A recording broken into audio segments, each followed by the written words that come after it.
In our series of pre-election segments, we turn to the seat for City Council being left open in District 4, currently represented by Andrea Campbell. The district mainly covers parts of Dorchester and Mattapan, with adjoining parts of Roslindale and Jamaica Plain. We'd like to welcome one of the candidates in the preliminary election, Will Dickerson. Thank you very much for being with us, Will.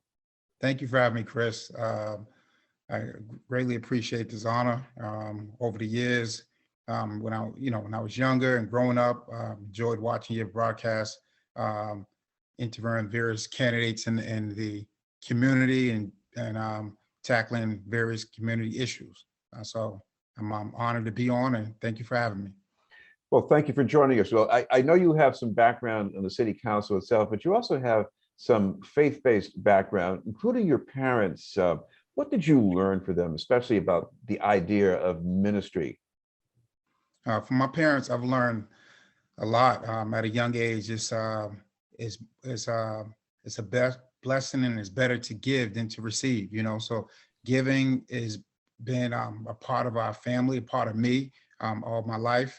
I've seen my parents give practically their last. And when you see that firsthand, and we see that that they're able to open their doors to people in need and give their last at various times, it's something that resonates within you as a young child, and you stick with you as a teen and as an adult, and just something that stays with me till today. So I wouldn't be the man I am today. It wasn't for my parents instilling those values in me. When we're talking about ministry here, that can also mean a kind of constituent services. If you're reaching out to people who've been incarcerated, they want to get back on track. Is that what you see yourself doing too as a counselor? Yes, the first form of constituent services, and I always stress to folks during my journeys now as a candidate, is my first form of constituent service is in the church community, in the faith-based community, because people come to those spaces for help, for resources. And I found myself as a young boy being someone that's willing to help and eager to learn and eager to extend my hand to those in need. So that's something that's it's the center of what I do, and something that I want to continue as the next District 4 Boston City Councilor. Well, I'm going to fast forward to when you were working on the council with Councilor Farrell, who was a citywide councilor. What did you learn there?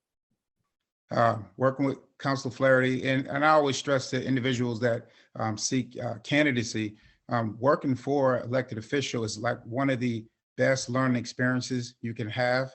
Those that are not fortunate to either get on the ballot or run for public office, I always encourage them to work for an elected official if they're fortunate to have the opportunity. Work for Councilor Farrell, be one of the most hardworking individuals that you will ever come encounter with, that you will ever see. He wanted to connect with everyone. He wanted to make sure everyone across the city's taken care of, and constituent services is always his #1 priority.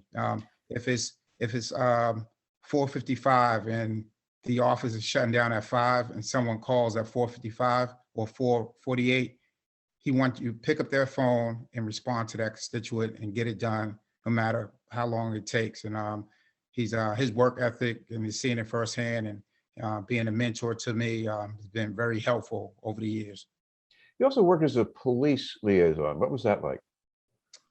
Working for the Boston Police Department as a liaison was very different. I left Councilor Flaherty's office and went over to Area B3 in that role. Initially, Chris, it was around the time of Michael Brown, unfortunate murder of Michael Brown. It was very fortunate times and very tough times being as a Black man in our community and in the world we live in today.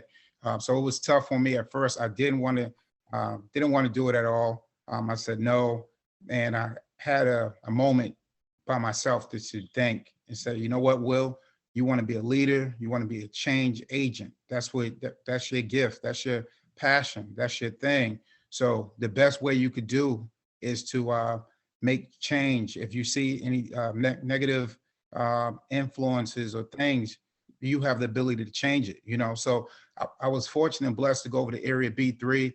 And when I got there, I didn't know what to expect, but through time, the folks that I work with, they were co-workers at first, and they became family after. Great individuals, and you really see behind the scenes the work that don't appear in the newspaper, on the news outlets.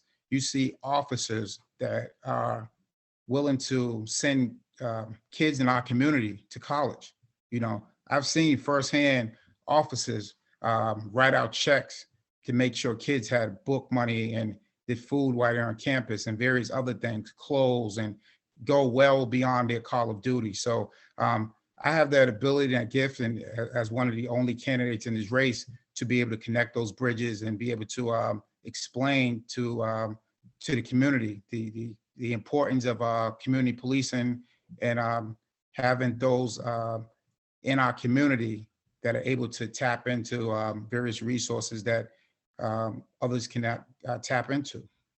I know city budgets are as much about politics as spending, but at the same time, there is a question about the city budget right now. Is there any area where you'd like to see that budget changed? For example, with the police department? When you deal with the city budget, I know at times you've heard the defund the police. You know, and this is something that I speak about often to many. I said, you know, defund, I'm not for defund, reallocate. I do believe there's some monies that we could adjust with the police department, some monies that could be adjusted, and some monies that everyone could come to the table and see where those monies could be best served and best allocated. We have a lot of great violence prevention programs in the city of Boston that are doing great work.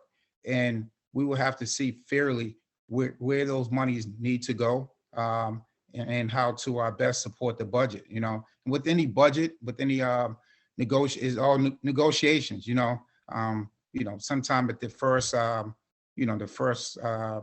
proposal rollout of the budget, you know, some may not like it, some may like it. You know, and it's I believe during time and hashing away at things that could be taken off and things that could be reduced. I think we will see progress made, and hopefully the current council and under Mayor Janey's leadership as acting mayor, hopefully we could get some speed going sometime soon. At the end of the day, I know the deadline is I believe next Thursday. So it's time. It's time. I know it might seem like a week left before the actual deadline, but I believe it's time to get things done. And overall, the current councilors and Mayor Janey, their main objective is to do what's right for the city of Boston and all the residents. I know, especially in the last year, we've heard a lot of talk about disparities in the city, usually racial disparities. But one that you're drawn attention to recently is a disparity among older people in Boston. And in this district, what are you most concerned about? And what would you like to do about it? When it comes to our seniors in our community, they're the backbone of our community. I wouldn't be sitting here speaking with you if it wasn't for the many seniors in our community that poured into me over the years. So when we get to the disparity, we really need to have those open dialogue discussions with whether it's with the Elderly Commission, the Age Strong Commission, sit down with them and various others and see how we could close the gap. Make sure they have those wraparound services, those resources to make sure that their golden years are very successful. What about education? In District 4, maybe there is an inordinate number of schools that are not doing so well. This has been a long-term kind of a problem. What would you like to see done about that?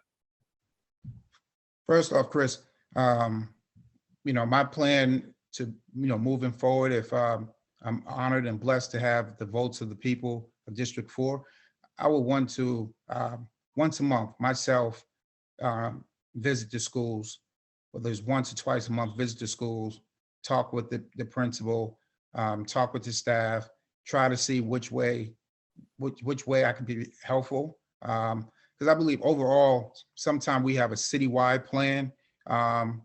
And at the end of the day, we need to have a district plan, because District 4 is very unique, and Roxbury is very unique. The South End is very unique.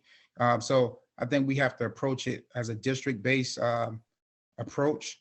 And we have folks in our community that could be very helpful and impactful to help turn around those schools that are in trouble, and the people, whether it's the folks in Court Street and other places, we can't push back on help. We have great individuals in our community, and I feel at times we push back the help. When the help comes, no, we don't want the help. We have it covered.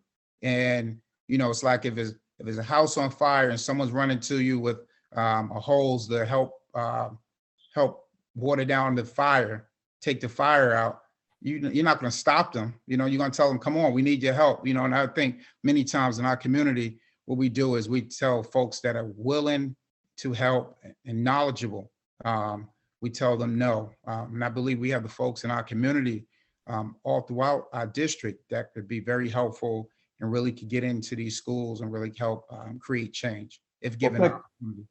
Well, thank you very much for taking the time to join us.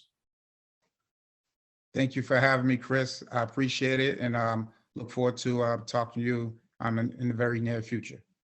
Good to see you again, because we saw you just last Saturday. That was Will Dickerson, candidate for Boston City Council in District 4. We'll have more news in just a moment.